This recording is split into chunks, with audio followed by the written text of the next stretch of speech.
The wheelchair rolled to a stop beside the low lacquered table, and Kiyoshi Takayama's knuckles whitened against the armrest as he checked his phone for the 4th time in 15 minutes.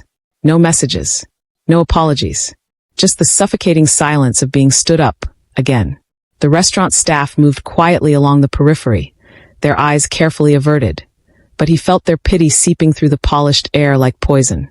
The great Kiyoshi Takayama, Kumicho of the Kagegumi, the man whose word could end empires in Tokyo's underworld, reduced to waiting alone like a monument to everything he'd lost.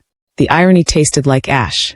He was reaching for the wheel to leave when the glass door swung open, and she walked in. Blonde hair catching the afternoon light, a determined set to her jaw, a small hand clasped tightly in each of hers. Twin girls, no more than 5 or 6, in bright mustard yellow sundresses that seemed to glow against the restaurant's dark wood and leather. One of them, the one with a small band-aid on her knee, locked eyes with him instantly, and before her mother could react, she was pulling free, her sister right behind her, heading straight for his table with the kind of fearless curiosity only children possess. "Mister, why are you all alone?" the first twin asked, her head tilting as her sister nodded in perfect synchronicity. The woman's sharp inhale cut through the quiet. She rushed forward, her cheeks flushing, apologies already forming on her lips, but Kiyoshi couldn't look away from her eyes. Exhausted, yes, but warm, clear, and completely without the fear he saw in everyone else who knew his name. Kate Phillips had exactly $62.43 left in her checking account, a fact she was trying very hard not to think about as she pushed open the glass door of the upscale restaurant, Rose's hand warm and sticky in her left, Ruby's in her right. The job interview at the medical supply company 3 blocks over had seemed promising, or maybe she was just desperate enough to believe it had. But "we'll be in touch" almost never meant an actual call. Still, she'd promised the twins they could split a dessert if they sat quietly in the lobby during the interview, and Kate Phillips always kept her promises to her daughters, even when keeping them meant spending money she couldn't afford to lose. She'd turned her back for 1 second to read the menu board when she heard Rose's voice, bright and curious, cutting through the low murmur of the restaurant. "Mister, why are you all alone?" Kate's heart dropped into her stomach. Kate's apology came out in a breathless rush as she reached the table, her hands already moving to pull the twins back. "I am so sorry. They don't understand personal space yet. I'm working on it. We'll just go." "There are 2 cups," Ruby interrupted, pointing at the table with the absolute certainty of a child who'd spotted an injustice. "But you're only 1 person." "That's wasteful," Rose added, nodding in that eerie synchronization they'd perfected since birth. "Our mama says wasting is bad." Kiyoshi felt something crack in his chest, something that had been calcified for months. He looked at the 2 untouched cups of suncha growing cold on the lacquered table, evidence of his humiliation made visible, and then at the 2 small girls staring at him with nothing but genuine concern. No pity, no fear, just the unfiltered honesty of children who hadn't yet learned to lie with their faces. "You're right," he said quietly, his voice rough from disuse. "It is wasteful." He shifted his gaze to the woman. Kate, he would learn, and gestured to the empty cushions across from him. "Please, sit. It seems I have more tea than I need." Kate's eyes widened, and he watched her calculate the social cost of refusing versus the awkwardness of accepting. "We couldn't possibly." "Mama, he has sweets," Rose whispered, pointing at the untouched plate of wagashi, the delicate confections shaped like cherry blossoms and autumn leaves. "The young ladies have excellent taste," Kiyoshi said, and he allowed the barest hint of amusement to touch his voice. "They're meant to be shared. I insist." Kate hesitated for another 3 seconds before the exhaustion won. She guided the twins onto the cushions with practiced efficiency, her hands gentle but firm. 5 minutes, she murmured to them. "Then we leave the nice man alone." "The nice man?" Kiyoshi almost laughed. When was the last time anyone had called him nice? The twins attacked the wagashi with the focus of tactical experts, and Kate's shoulders dropped half an inch as she watched them. Kiyoshi poured the tea, his hands steady despite the tremor that sometimes plagued him, and slid a cup toward her. "I'm Kate," she said finally, accepting the cup with both hands. "Kate Phillips. And these are Rose and Ruby." Kiyoshi Takayama. He watched for recognition, but her eyes remained clear. She didn't know who he was. The relief was unexpected and sharp. "We're twins," Ruby announced unnecessarily, her mouth full of sweet bean paste. I can see that, Kiyoshi replied. Identical. Mostly, Rose said. But I have a freckle here. She pointed to her left ear. And Ruby doesn't. An important distinction. Kate was studying him now, her gaze direct but not invasive. Thank you for this. Really. It's been a long day, and I promised them something sweet, but I was going to wait until we got home and... She stopped herself, clearly editing out the part about money. Anyway, thank you. You had an interview, Kiyoshi said, reading the tension in her jaw, the careful press of her clothes. Her eyebrows lifted. How did you? You have the posture of someone who's been performing. And your daughter mentioned you made them wait quietly. He paused. How did it go? We'll see, Kate said, which meant not well. She took a sip of tea and closed her eyes briefly, savoring it. When she opened them again, something had shifted. Recognition of a different kind. Were you waiting for someone? The question was gentle, but it still landed like a blade between his ribs. I was, he said simply. They didn't come. Rose and Ruby exchanged one of their silent twin communications. And then Rose reached across the table and patted his hand with her small, sticky fingers. That's okay. We're here now. And for the first time in 8 months, since the explosion that had shattered his spine and killed 3 of his men, Kiyoshi Takayama felt something other than rage or emptiness. He felt seen. They stayed for 20 minutes, not 5. Kate told him they'd moved to Tokyo 6 months ago, that she was a nurse but her credentials were still being processed, that the twins loved their new school, but missed their grandmother in London. She didn't mention money, but he heard it in every careful word, every calculated decision. When they finally rose to leave, Kate bowed slightly, awkwardly, like she'd learned it from a book, and the twins mimicked her in perfect unison. Thank you for the tea, Takayama-san, Kate said. Kiyoshi, he corrected, surprising himself. Please. Her smile was small and real. Kiyoshi then. He watched them leave through the glass door, Kate's hand wrapped around both of theirs, and he realized he was already planning how to find her again. The envelope arrived on a Tuesday, the kind of official correspondence that made Kate's hands shake before she even opened it. She stood in the narrow kitchen of their small apartment, Rose and Ruby's laughter drifting from the living room where they were building a fort from cushions, and stared at the words final notice stamped in red across the top. $25,000. The number hadn't changed since the last letter, or the one before that, but seeing it again felt like being pushed underwater. $25,000 for 6 days in the hospital when Ruby's pneumonia had spiraled into a complication the local clinic couldn't handle. $25,000 that her insurance, the bare minimum policy she could barely afford, had refused to cover due to some pre-existing condition clause she hadn't understood until it was too late. Payment due in 14 days, or the matter will be forwarded to collections and legal proceedings will commence. Kate pressed her palms against the counter and focused on breathing. 14 days. She had $300 in her account and no job prospects that would pay enough to even make a dent. She'd already asked everyone she knew. Already looked into payment plans that would take 15 years and still crush her. Already spent the last 4 months working double shifts at the konbini just to keep the lights on. The fort collapsed in the other room, followed by a cascade of giggles. Mama, come see. Rose called. 1 minute, baby, Kate managed, her voice almost steady. She was folding the letter back into its envelope when her phone buzzed. Unknown number. She almost didn't answer. Creditors had started calling from blocked numbers.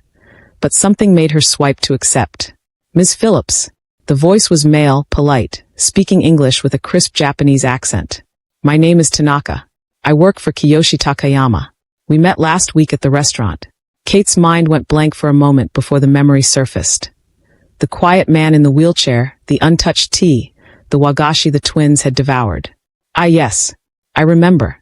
Takayama-san would like to meet with you again, if you're available. He has a business proposal he'd like to discuss. Business proposal. The words felt alien in her current reality. I don't understand. What kind of business? He would prefer to explain in person if you're willing. Tomorrow afternoon, perhaps? I can send a car. Every instinct Kate had developed through years of being a single mother screamed warning. Strange men didn't offer business proposals to struggling foreign nurses out of nowhere. This was how bad things started. But she looked at the envelope in her hand, at the impossible number, and heard herself say, What time? The car that arrived the next day was not the modest sedan Kate had expected. It was a sleek black Mercedes with windows tinted dark enough to hide secrets, and the driver who opened her door wore a suit that cost more than her rent. She'd left the twins with her neighbor, Mrs. Yamamoto, with strict instructions and a promise to be back in 2 hours. She'd changed clothes 3 times before settling on the same interview outfit she'd worn the week before. She'd Googled Kiyoshi Takayama and found nothing except a few mentions in business registries that told her nothing useful. Now, sitting in leather seats that probably cost more than her car back in London, she was beginning to understand she'd made a terrible miscalculation. The restaurant they pulled up to was the same one from before, but this time Kiyoshi was waiting in a private room, the kind with shoji screens and a view of a garden that looked like a painting. He was positioned at a low table, his wheelchair locked in place, and when she entered, his dark eyes tracked her with an intensity that made her pulse jump. "Miss Phillips," he said. "Thank you for coming." "Kate," she corrected, because she needed something to feel normal. "You said you had a business proposal." "Direct. I appreciate that." He gestured to the cushion across from him. "Please sit. Would you like tea?" "I'd like to know why I'm here." Something flickered across his face. Approval, maybe. He reached into his jacket and withdrew a single sheet of paper, sliding it across the table toward her. Kate's breath stopped. It was a copy of the hospital bill. Her hospital bill. Every line item, every code, the exact total. $25,000. Her eyes snapped up to his. "How did you?" "I have resources," Kiyoshi said quietly. "And I wanted to understand your situation before I made my offer." The room felt too small suddenly, the walls too close. "This is private. You had no right." "You're correct. I didn't." His voice remained calm, but there was steel underneath. "But I did it anyway, because I don't make investments without proper information." "Investments?" Kate stood, her hands shaking with anger now instead of fear. "I'm not an investment, Mr. Takayama. I'm a person who made the mistake of accepting tea from a stranger, and now I'm offering you a job." The words stopped her mid-turn. Kiyoshi leaned forward slightly, his hands folded on the table. "Sit down, Kate. Please. Let me explain." Kate sat, but her spine stayed rigid, every muscle coiled for flight. "What kind of job?" "I need a private administrative assistant," Kiyoshi said. "Someone to manage my schedule, handle confidential correspondence, coordinate with my various business interests. The position would require absolute discretion and loyalty, but in return, I'm prepared to offer substantial compensation." Kate's jaw tightened. "I'm a nurse. I don't have administrative experience.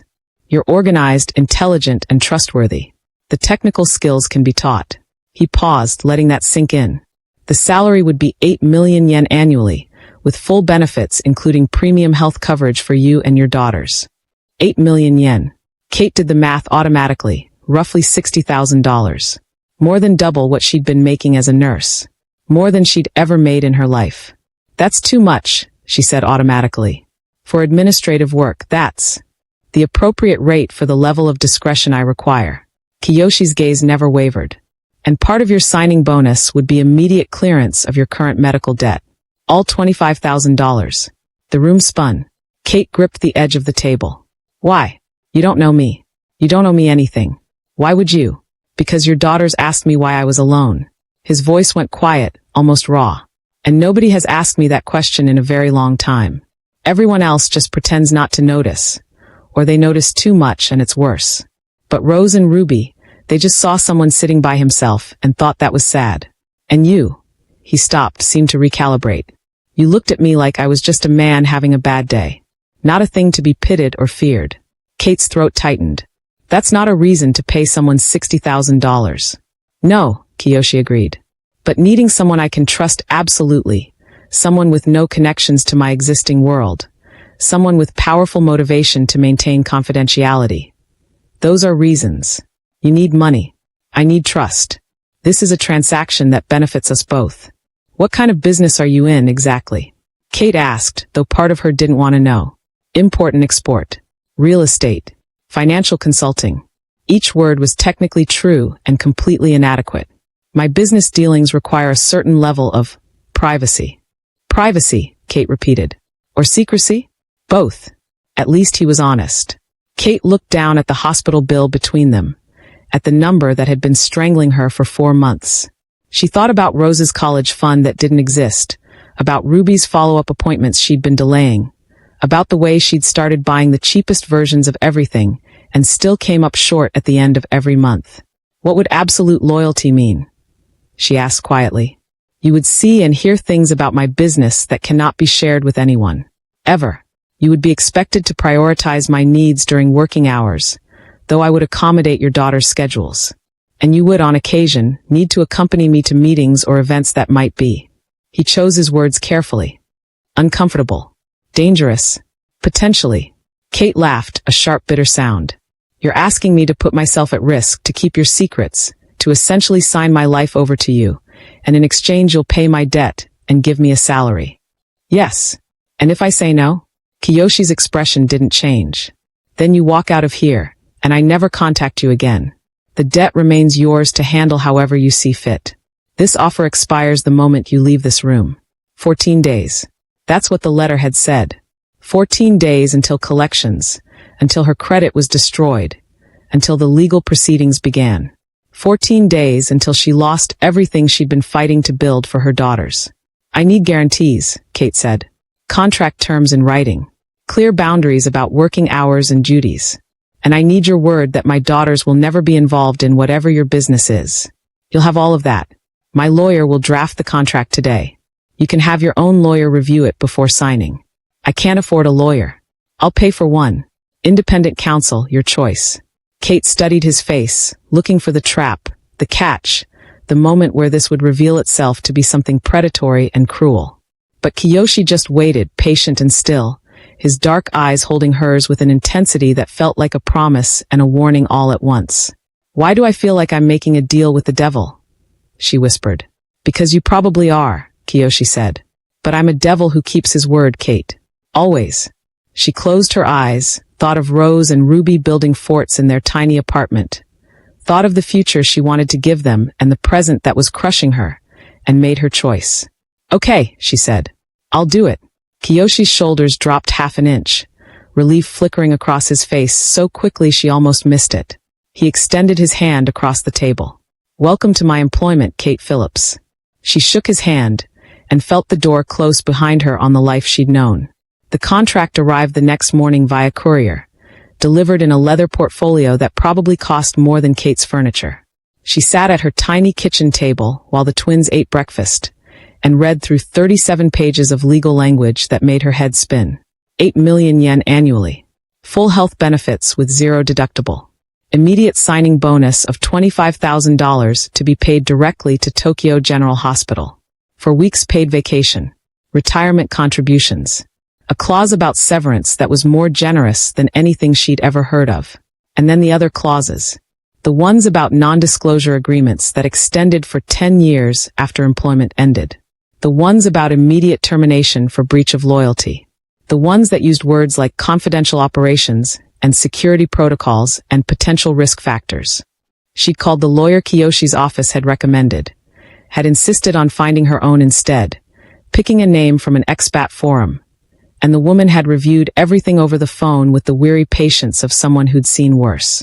It's ironclad, the lawyer had said, but it's also fair, at least on paper. You're essentially trading your discretion for financial security. Whether that's worth it depends on what kind of business this man is actually running.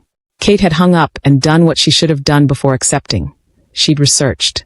Kiyoshi Takayama didn't exist on social media. He barely existed online at all. But Kagegumi did if you knew where to look. References in Japanese news articles about organized crime, mentions in police reports, speculation on forums about Yakuza hierarchy and territory disputes. The words Kumicho and successor and violent restructuring appeared in the same paragraphs as variations of his name. Kate had closed her laptop and sat in the dark of her living room for 20 minutes, trying to reconcile the quiet man who'd shared tea with her daughters with the descriptions of a feared crime lord who'd allegedly consolidated power through calculated brutality. The devil who keeps his word, he'd said. She signed the contract at 11 p.m., scanned it, and sent it back. The response came at 11:03. Transaction complete, Heim. The funds have been transferred. Heim. Princess. The casual endearment made something flutter in her chest that she immediately crushed. She checked her bank account on her phone, not really believing it until she saw it. $25,000 deposited, and a second transfer for her first month's salary, prorated from today. The debt that had been suffocating her for 4 months was just gone. Kate put her head down on the table and cried silently, her shoulders shaking, relief and terror warring in her chest. Her first day, she'd set the rules before she even entered his home. They'd met at a neutral cafe, and she'd arrived with a typed list. "My daughter's schedule is non-negotiable," she'd said, sliding the paper across to him. "I do school drop-off at 8:15. I can be available from 9 to 3, Monday through Friday. I pick them up at 3:30. After that, I'm offline unless there's a genuine emergency." Kiyoshi had read her list without expression. "Weekends? Family time? Absolutely not. Evenings? I told you. Family time. And if I have an event that requires your attendance in the evening?" Kate had lifted her chin. "Then you give me a week's notice minimum, and I find childcare I trust and you pay for it." She'd expected pushback. Negotiation. Instead, Kiyoshi had pulled out a pen and initialed each point on her list. "Agreed. Anything else? The twins never come to your office, your home, or anywhere connected to your business. This world stays separate from them."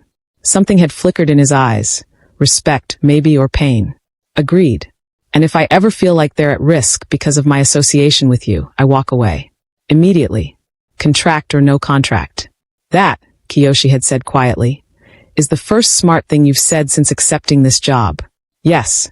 If they're ever at risk, you run, and I'll make sure you have the resources to disappear completely." The fact that he'd said it so matter-of-factly, like he had escape routes planned for his employees, should have terrified her more than it did. Now, 3 days into her employment, Kate sat in Kiyoshi's home office, a converted traditional room with tatami mats and screens that hid cutting-edge technology, and tried to pretend this was normal, that the man reviewing documents across from her wasn't someone whose name made hardened criminals go quiet, that the phone on his desk didn't ring with calls about territory disputes and shipment routes and problems that needed solving. "You're staring," Kiyoshi said without looking up. "I'm adjusting." "To what?" "To the fact that I'm working for a Yakuza boss and trying to pretend I'm just a normal administrative assistant." That made him look up, his dark eyes sharp. "I never asked you to pretend anything. I asked for your loyalty and discretion, not your ignorance." "Then what am I doing here, really?" Kate demanded. "Because answering your emails and managing your calendar doesn't require this level of secrecy or this salary." Kiyoshi set down his pen. "You're here because everyone else in my life has an agenda. They want power or protection or advancement. They see me as a means to an end. But you needed help, and I could provide it, and now we have an arrangement built on transparent mutual benefit. You don't want anything from me except money. You're not trying to get closer to me or manipulate me or prove your loyalty to advance in an organization you have no interest in. You're just here, doing a job. And that's more valuable than you understand." Kate's throat tightened. "That's the saddest thing I've ever heard." "Maybe," Kiyoshi said, "but it's also the truth." Her phone alarm went off, 15 minutes until pickup time. She stood, gathering her things with practiced efficiency. "Same time tomorrow?" "Yes." "And Kate?" He waited until she met his eyes. "Thank you." "For what?" "For staying." She didn't know what to say to that, so she just nodded and left, and tried not to think about how lonely someone had to be to thank their employee for simply showing up to work. The meeting room was all dark wood and darker intent, the kind of space where threats were made in polite language and violence simmered just beneath the surface of every word. Kate had been to 3 of these now, always sitting slightly behind and to the left of Kiyoshi, her tablet open, her expression neutral, taking notes she'd been instructed to encrypt and never speak about. She'd learned to recognize the hierarchy by now. The way men entered in order of importance, the way they positioned themselves relative to Kiyoshi, the way their eyes tracked him for approval or weakness. She'd learned that silence was a weapon here, that Kiyoshi could end an argument just by going still, that his quiet voice carried more weight than shouting ever could. But she hadn't met Kenji Murata until today. He arrived last, which was already a power play, and he moved with the easy confidence of a man who'd never been truly afraid. Younger than most of the others, maybe late 30s, with sharp features and sharper eyes that cataloged everything in the room before landing on her. "Takayama-san," he said, his voice smooth. "I see you've brought your assistant again." The pause before assistant was deliberate, loaded with insinuation. Kiyoshi didn't react. Ms. Phillips manages my schedule and documentation. Her presence is required. Of course. Murata took his seat, his gaze still on Kate. Though I wonder about the wisdom of having a foreigner present for such sensitive discussions. Language barriers can lead to unfortunate misunderstandings. Kate's fingers stilled on her tablet. Every other man in the room had gone carefully blank, which meant this was dangerous territory. Ms. Phillips' language skills are excellent, Kiyoshi said, his tone unchanged. As is her discretion. I'm sure. Murata smiled, and it didn't reach his eyes. It's just unusual, that's all. A gaijin woman, handling the Kumicho's private affairs. People talk, you understand. They wonder about the nature of such an arrangement. Whether sentiment might be clouding certain judgments. The temperature in the room dropped 10 degrees. Kate had seen Kiyoshi angry before. Had watched him dress down a subordinate who'd missed a deadline with words that left the man shaking. But this was different. This was the kind of cold that preceded frostbite, that killed quietly and completely. Kiyoshi's hands remained folded on the table, but his voice cut like a blade. Are you questioning my judgment, Murata-san? Not at all, Kumicho. I'm simply expressing concern. Because it sounded very much like you were implying that I allow sentiment to compromise my decisions, and that I would be foolish enough to place someone untrustworthy in a position of confidence. Kiyoshi's eyes were black and bottomless. It also sounded like you were disrespecting a member of my personal staff, which would mean you were disrespecting me. Murata's smile faltered. I meant no disrespect. Then let me be absolutely clear. Kiyoshi leaned forward slightly, and every man in the room leaned with him, drawn by the gravitational pull of focused violence. Ms. Phillips is under my direct protection. She has my complete confidence. Any insult to her is an insult to me. Any threat to her is a threat to me. And anyone who fails to understand that will find themselves reminded in ways they will not enjoy. Do I make myself understood? The silence that followed was suffocating. Perfectly, Kumicho, Murata said finally, his voice stripped of its earlier smoothness. Excellent. Kiyoshi straightened, and just like that, the moment passed. Now, shall we discuss the distribution issues in Yokohama? The meeting continued, but Kate barely heard it. Her heart was hammering against her ribs, adrenaline flooding her system. She'd just watched Kiyoshi publicly threaten one of his own lieutenants, had heard the promise of violence wrapped in formal language, had seen every man in the room accept it as normal and necessary. This was his world. This was what she'd signed up for. When the meeting finally ended and the men filed out, Murata leaving first this time, his shoulders tight, Kate remained seated, waiting until the door closed behind the last of them.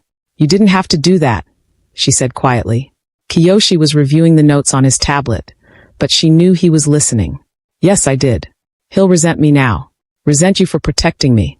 He already resented you. Now he also fears you. Kiyoshi finally looked up, his dark eyes serious. In my world, Kate, fear is safer than resentment. Resentment festers. Fear keeps people cautious. And if he decides fear isn't enough, then he'll learn the consequences of poor decision-making. The casual certainty in his voice should have terrified her. Maybe it did. But there was something else too, something warm and dangerous unfurling in her chest. He'd protected her. Not because he had to, not because it benefited him, but because someone had disrespected her and he wouldn't allow it. Thank you, Kate said. Kiyoshi's expression softened almost imperceptibly. You're welcome. Now go. You have 12 minutes until pickup time. She gathered her things and left, and tried not to think about how safe she'd felt in a room full of dangerous men, simply because Kiyoshi Takayama had decided she was worth protecting, or about how Kenji Murata's eyes had followed her out the door, calculating and cold. The photo arrived on Kiyoshi's private phone at 2:47 p.m., the number blocked, the message containing no words. Just an image. Rose and Ruby standing at the school gate, their matching yellow backpacks bright against the gray afternoon, waiting. Innocent. Vulnerable. Unaware they were being watched.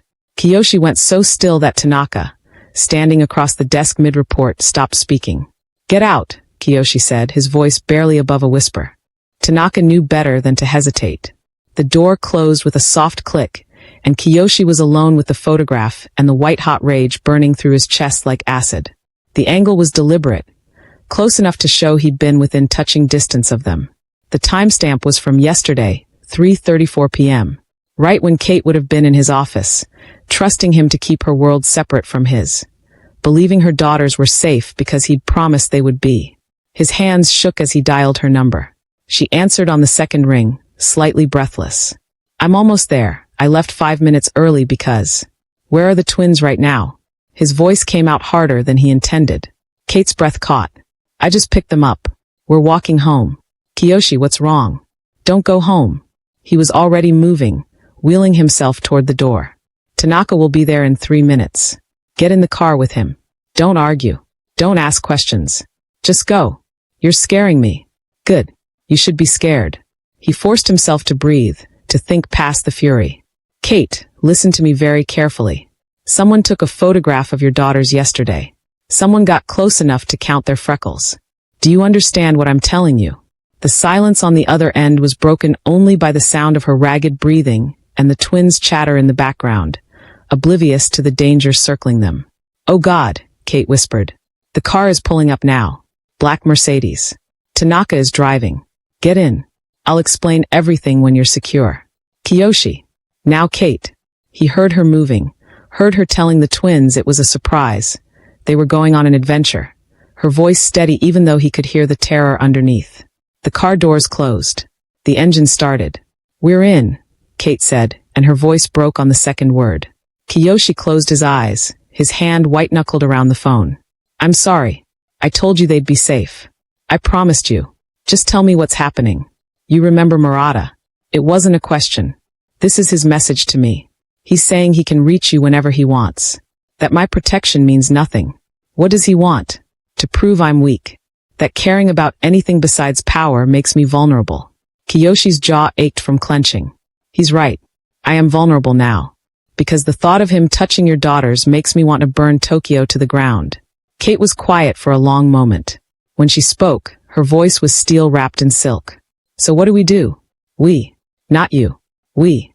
Something cracked open in Kiyoshi's chest. The job is over, he said quietly. You're no longer my employee, Kate. As of this moment, you and Rose and Ruby are under my personal protection. That means you go where I go. You live where I live. You don't make a move without security I trust with my life. And you let me do what needs to be done. What needs to be done? Kate repeated carefully. What does that mean? It means I'm going to remind Kenji Murata and everyone else who's watching that there are lines you don't cross. Not with me. Not with mine. Kiyoshi. I won't let him hurt them, Kate. I won't let anyone hurt them. Whatever it costs. He heard her shaky inhale, heard one of the twins ask where they were going, heard Kate's gentle murmur of reassurance. When she spoke again, her voice was clear. Okay, we trust you. Just, don't make me regret it. I won't, Kiyoshi promised, and he meant it with every molecule of his being. I'll see you in 20 minutes. Stay on the phone with me until you're inside. He listened to her breathe, to the twins' innocent chatter, to the sound of the life he'd accidentally claimed as his own, and began making the calls that would turn his home into a fortress and Kenji Murata's world into ashes. The estate was beautiful in the way fortresses were beautiful. High walls softened by cherry trees, security cameras disguised as garden lanterns, armed guards positioned to look like groundskeepers. Kate stood in the entrance hall with a twin's hand in each of hers, and tried to comprehend that this was now her life. It's like a castle, Ruby breathed. Castles have dragons, Rose corrected. This one has guards with guns, Kate murmured, and immediately regretted it when both twins' eyes went wide. Kiyoshi appeared from an interior hallway, his wheelchair moving silently across the polished floors. He looked at the twins first, cataloging them for harm with the efficiency of someone conducting a security sweep, and only then met Kate's eyes. Your rooms are ready. Second floor, East Wing. Tanaka will show you. He paused. I thought the twins might want to stay together. There's a room with twin beds, if that's acceptable. They'd prefer that, Kate said, her voice hollow. Thank you. The next hour passed in a blur of being shown rooms larger than her entire apartment, of the twins exclaiming over the ensuite bathroom with the deep tub, of a staff member appearing with fresh clothes in exactly their sizes, because of course Kiyoshi had already arranged that. Kate went through the motions mechanically, getting the twins settled, helping them bathe, reading them stories until they finally crashed from exhaustion and adrenaline at 6 p.m. She found Kiyoshi on the veranda overlooking the garden, his shoulders rigid, staring at nothing. "They're asleep," Kate said quietly. He nodded but didn't turn around. The silence stretched between them, heavy with everything unsaid. "This is my fault," Kiyoshi said finally. "I knew the risks. I knew what bringing you into my world could mean. And I did it anyway because I was selfish and lonely, and you looked at me like I was human." His hands gripped the armrests of his wheelchair. "I put your daughters in danger because I wanted something for myself. There's no apology big enough for that." Kate moved closer, her arms wrapped around herself. "You also paid my debt, gave me stability, protected me in that meeting.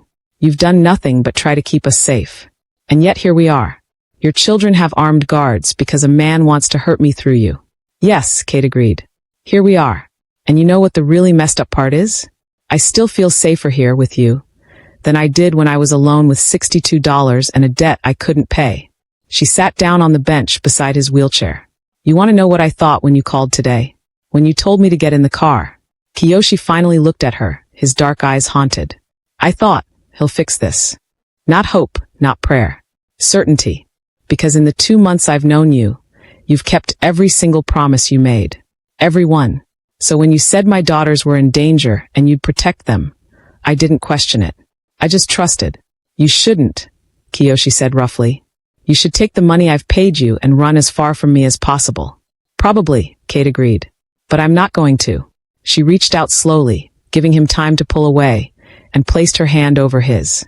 "You want to know what else I thought today?" His fingers curled around hers, desperate and gentle. "What?" "That I've been lying to myself for weeks now. Pretending this was just a job. That you were just my employer. That the way my heart jumps when you say my name is just gratitude." She laughed, a shaky sound. "I've been telling myself I'm here for the money and the security. But Kiyoshi, I think I'm falling for you. And that terrifies me more than Murata ever could." Kiyoshi went absolutely still. "Kate, you don't have to say anything. I know this is complicated. I know you're who you are. I know I'm probably insane for feeling this way about a man who casually talks about retribution and violence." She squeezed his hand. "But you're also the man who shared tea with my daughters when you were alone and hurting, who respected every boundary I set, who just looked at that photograph and decided they were worth going to war for. So yeah, I'm falling, and I'm scared, but I'm not running." Kiyoshi raised their joined hands to his lips, pressing a kiss to her knuckles that felt like a prayer and a promise. "I don't deserve you." "You're probably right," Kate said. "But you're what I choose anyway." They sat in the gathering dark, hands intertwined, while armed guards patrolled the garden and 2 little girls slept upstairs, safe in a castle built by a broken king who'd found something worth protecting. "I won't let him touch them," Kiyoshi murmured. "Whatever it takes." "I know," Kate whispered back. "You're the strongest man I've ever met. Not because you're feared, but because you chose to care anyway." And for the first time since the photograph arrived, Kiyoshi let himself believe that maybe, just maybe, weakness and strength could coexist in the same scarred heart. Kiyoshi left before dawn. Kate woke to find a note on expensive paper slipped under her door. 4 days. Maybe 5. Stay inside. Trust Tanaka. I will come back to you. The estate transformed overnight into something military and precise. Guards doubled. Protocols tightened. Tanaka appeared at breakfast with an itinerary designed to keep the twins entertained and distracted. A private movie room, a playroom that appeared overnight fully stocked with toys, a chef who made them anything they requested. Prison, but a gilded one. Kate tried not to think about what Kiyoshi was doing. Tried not to imagine the retribution being carried out in her name. The violence being deployed because someone had threatened her daughters. She'd signed up for administrative work and fallen into something ancient and bloody, and the worst part was she couldn't bring herself to regret it. Rose asked where the nice man with the chair was on the second day. "Working," Kate said, which was technically true. "He sat a lot," Ruby observed, with the eerie perception children sometimes had. "But he's less sad when you're there, Mama." Kate's throat tightened. "Yeah, baby. I think maybe he is." The days crawled past. Kate worked through the files Kiyoshi had left her. Legitimate business, she noted, as though he'd carefully curated what she'd see in his absence. She played endless games with the twins. She lay awake at night in a bed too large and too soft, staring at the ceiling, wondering if he was safe, if he was hurt, if he'd come back different, stained by whatever he'd done, if she'd still want him anyway. She would. God help her, she would. Kiyoshi returned on the fourth evening, just as the sun was setting. Kate was reading to the twins in their room when Tanaka appeared in the doorway and simply nodded. She finished the chapter on autopilot, kissed their foreheads, and went to find him. He was in his private study, standing, his hands braced on the desk, his legs shaking with effort and stubbornness. His white shirt was crisp, but she could see the edge of fresh bandages at his collar. His face was harder than when he'd left, carved from something unyielding. "You're standing," Kate said stupidly, "for about 90 seconds at a time. Spite is a powerful motivator." His dark eyes found hers. "It's done. Murata's operations are dismantled. His allies have withdrawn support. He's alive, but he'll spend the rest of his life knowing I could have killed him and chose mercy instead." His voice dropped. "No one will threaten your daughters again, Kate. I've made sure of it." Kate crossed the room, her heart hammering. "Are you hurt?" "Nothing significant." "That's not what I asked." "Kate," he swayed slightly, and she was there, her hands on his waist, steadying him. This close, she could see the exhaustion in his face, the toll of 4 days of whatever hell he'd walked through. "Sit," she ordered. "Before you fall." He lowered himself into the wheelchair with reluctant acceptance, and Kate knelt in front of him, her hands on his knees. "I missed you," she said quietly. "I was terrified for you. And I kept thinking, what if he doesn't come back? What if something happens and I never got to tell him?" She stopped, gathered her courage. "I love you. I don't know when it happened. Maybe when you threatened Murata the first time. Maybe when you shared wagashi with my daughters. Maybe the moment you said, we were already a unit. But I love you, Kiyoshi. And if that's too much, if this is too fast." He kissed her, pulled her up and kissed her like she was air and he'd been drowning, his hands cupping her face with a gentleness that contradicted everything he'd just spent 4 days doing. "Marry me," he said against her lips. Kate pulled back, her eyes wide. "What? Marry me. Not because of the job or the protection or the money. Marry me because I love you. Because Rose and Ruby ask about me when I'm gone, and I want that to be my life. Because I want to be their father, if they'll have me. Because you're the first thing I think about when I wake up and the last thing I want to see before I sleep." His thumb traced her cheekbone. "Marry me because a terrible first date led me to the family I didn't know I needed, and I'm not fool enough to let that go." Kate's vision blurred. "This is insane. We've known each other for 3 months. I've made billion-dollar decisions in less time with worse information. You're a crime lord. I'm a man who loves you. My daughters will be mine. In every way that matters. I'll protect them, provide for them, terrify their future partners and teach them to negotiate and be there for every school play and graduation." His voice went rough. "I'll be the father they deserve, Kate. If you'll let me." She thought about Rose and Ruby sleeping upstairs, safe because this dangerous, broken, fiercely protective man had decided they mattered. Thought about the life she could give them here. Stability, security, love. Thought about the way her heart had fractured when he left and pieced itself back together when he returned. "Yes," she whispered. "Yes, we'll marry you." Kiyoshi's smile was like sunrise, rare and transformative. He pulled her into his lap, held her like she was precious, and Kate let herself believe in fairy tales that started with abandonment and ended in belonging. Outside, guards patrolled the garden. Inside, a family was being born from violence and choice and the stubborn insistence that love could bloom even in the darkest soil. 3 years later, Kate Takayama stood in the doorway of the sunroom and watched her husband teach their daughters how to play shogi. Kiyoshi sat in his wheelchair. He could walk now for short distances, but the chair was easier and he'd stopped caring what anyone thought. With Rose on his left and Ruby on his right, their heads bent together over the board. "No, Haim, the gold general moves like this," he said patiently, guiding Ruby's small hand. "That's what I did," Ruby protested. "That's what I was going to do," Rose corrected, and Kiyoshi laughed, a sound that came easier now, like he'd remembered how. Kate's hand drifted to her stomach, to the small swell hidden beneath her loose shirt. 12 weeks. Too early to tell anyone yet, but she caught Kiyoshi looking sometimes, knowing, waiting for her to share when she was ready. He glanced up as if sensing her attention, and his whole face softened. "Come here," he mouthed. She crossed to them, and Rose immediately climbed into her lap, while Ruby stayed plastered to Kiyoshi's side. They'd started calling him Oto-san 6 months after the wedding, a casual dinner table declaration that had made him leave the room for 10 minutes to compose himself. Now they were just family. Unconventional, certainly. Built on a foundation of violence and necessity and choice. But family nonetheless. Mama, Odo-san says when we're older he'll teach us about the business, Rose announced. Kate raised an eyebrow at her husband. Does he? The legitimate parts, Kiyoshi said mildly. Real estate. Import regulations. Financial literacy. He also said he'd break anyone's legs who was mean to us, Ruby added cheerfully. That part too, Kiyoshi agreed without shame.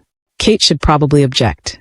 Probably insist on normal parenting, normal lessons, normal anything. But she'd stopped pretending their life was normal when she'd married a Yakuza boss in a private ceremony guarded by armed men who cried during the vows. Bedtime in 20 minutes, she said instead. Finish your game. Later, after the twins were asleep and the house was quiet, Kate and Kiyoshi sat on the veranda where they'd first confessed their feelings. The garden was peaceful, deceptively so. Kate knew there were guards in the shadows. Knew Kiyoshi still had enemies. Knew their life would never be simple. Do you ever regret it? Kiyoshi asked quietly. Sitting down at that table with me? Kate thought about the frightened woman with $62 and a crushing debt, about the twins asking an innocent question, about every choice that had led to this moment. Never, she said. Do you? Getting stood up that day. Kiyoshi's hand found hers, their wedding rings clicking softly together. That failed date gave me everything. A wife. Daughters. A reason to be more than just feared.